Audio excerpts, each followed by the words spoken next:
नमस्कार दर्शक बंधु, जय जगन्नाथ। सर्वे भवन्तु सुखिनः।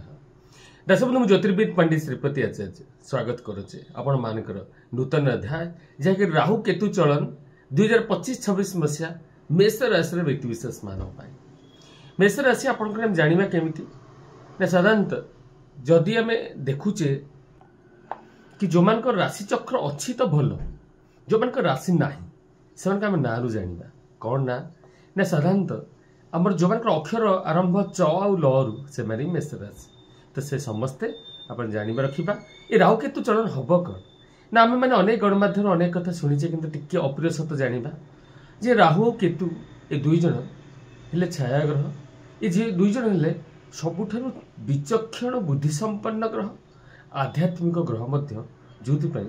ये राहु केतु किए ना आपणकर से जो देवता मान भितर अमृत पीथिबा से असुर जहाँकर मुंडटी हूँ केतु आ गडीटी हूँ राहु।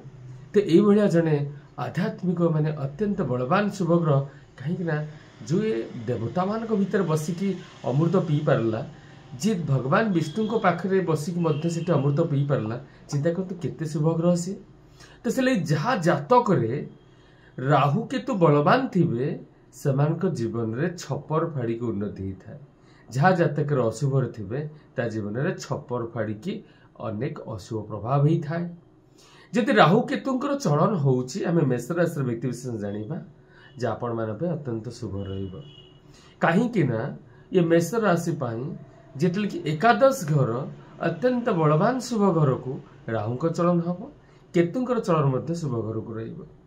सेतला आम स्थिति को जदि जीवा जेतला ऑलरेडी आपनकर अनेक किछि ग्रह चलन हेई सारिचे, शनि चलन हेइछि, गुरु चलन हेइछि, एठी अन्य ग्रह मानकर मध्ये चलन होउचे, ता भीतर भाबंतु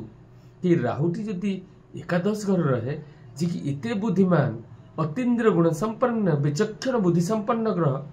एकादश घर को जाई थाए लाभ घर, तले छप्पर फाड़ी के लाभ देबे मेष राशि को।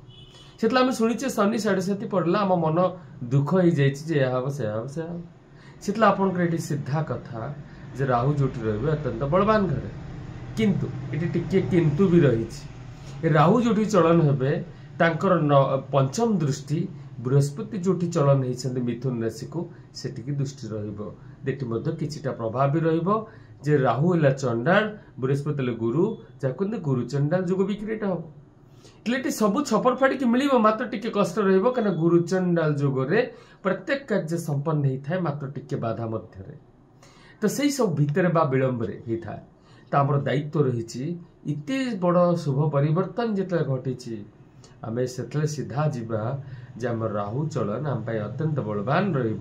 से आमको आशा ठूँ अधिक लाभ भी देवे जे कि 26 मसीहा सेप्टेम्बर पर्यंत आम 18 मासर कथा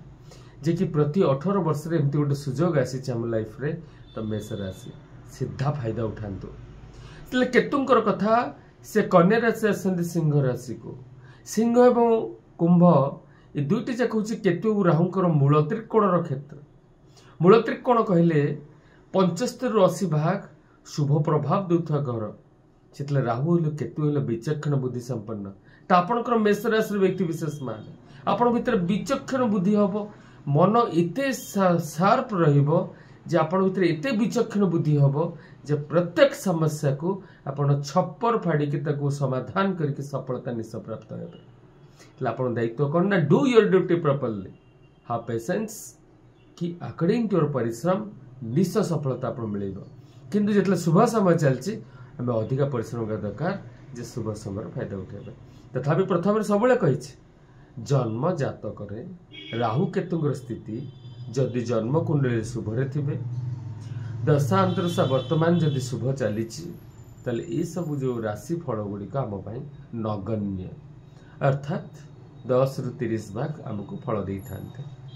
से दृष्टिकोण आम सब चेष्टा करिया दरकार जदि जन्म जातक रही जदि भल समय चली सब सकारात्मक भावना रुहतु जे जदि मु भल काम करुँच, जदि मु सब मोर दायित्व सठिक निभाऊँच। कौन दायित्व मनुष्यर ना आपंकर सब दायित्व संस्कारपूर्ण जीवन बीतेगा। प्रत्येक दिन आम चेष्टा करने दरकार जे एकुटिया बचापी आम सब भगवान को मुंडिया मारुचे, प्रभु मत या दियो, प्रभु मत से दियो, कि टिके बांटी खाइबे ताहले राहु भली ग्रह सब खुशी रहिबे केतु हेले मोक्षकारक से भी खुशी रहिबे कौन दान धर्म करबा आमे प्रतिकार विधान मेष राशि तथापि आमे जीवा प्रत्येक दिन आमे चंदन टिके लगेबा चंदन काच्य गछर चेरटीए कूल पुरोहित द्वारा यथाविधि निज नामगोत्र अभिमंत्रित कर पिंधिबा मयूर चंद्रिका निज पाखे कि घरे कि रोथबा अधिकांश समय शेयर कर जगार से रखा नील रंगर वस्त्र बा नील शाढ़ी माँ काली बा माँ पार्वती को चढ़ेबा ता साथ मत जेबे जोड़े सुजोग मिल दरिद्र नारायण सेवार आम रहा मूक जीवजंतु भितर चांडाल भोजन कहले साधारणतः चांडाल भोजन भी करिया दरकार जे काऊ एवं कुकुर एमान को भोजन करेबा हला चांडाल भोजन आउ से जुग नाही जे आमको मुंडपोता केला मिलिबे किंतु आम पाखे पुरी स्वर्गद्वार जो मैंने शवदाह करते भी चांडाल कह जाए से मत जाई आम किसी चांडाल भोजन दबा आम कहीपर प्रतिकार विधान किंतु सबुठ बड़ काम जे राहु एवं केतु जेहेतु मोक्ष कारक ग्रह आध्यात्मिक ग्रह सब आध्यात्मिक दिगरे रुहतु भगवत विश्वासी हूँ निजर कर्म को सब डरतु कर्म को डरतु कहले केबे भूल भाल करने चेष्टा करेंगे नचेत कर्म अनुसार फल मिल जाए से राहु केतु बृहस्पति शनि जी भल थे भी ग्रह रूपी जनार्दन से समस्त भगवान से आमर केबे खराब कर न थाए खराब करता आम कर्म आम केबे खराब कर्म नहीं जन्म ही न था खराब होता है समयक्रमे अकॉर्डिंग टू आवर कर्म तो सब कर्म को डरतु निज उपर आत्मविश्वास रखु आत्मसमीक्षा करूँ ये राहु केतु जी भी आसतु आप किसी हेनी कर्म ही भगवान किंतु गुरु गुरुजन रे पूज्य पूज्य मातृशक्ति केवल अशांति करने चेष्टा करेंगे ना राहु केतुंकर शुभ जगह अशुभ प्रभाव पड़ तो प्रत्येक राशि आप सतर्क रे आज में समय जाइए मेष राशि आपण मैंने बहुत खुशी रहतु शांति रहतु भगवान श्री जगन्नाथ आशीर्वाद रहू राहु केतु आपको छप्पर पाड़ी दिंतु आशार सहित विदान होची जय जगन्नाथ।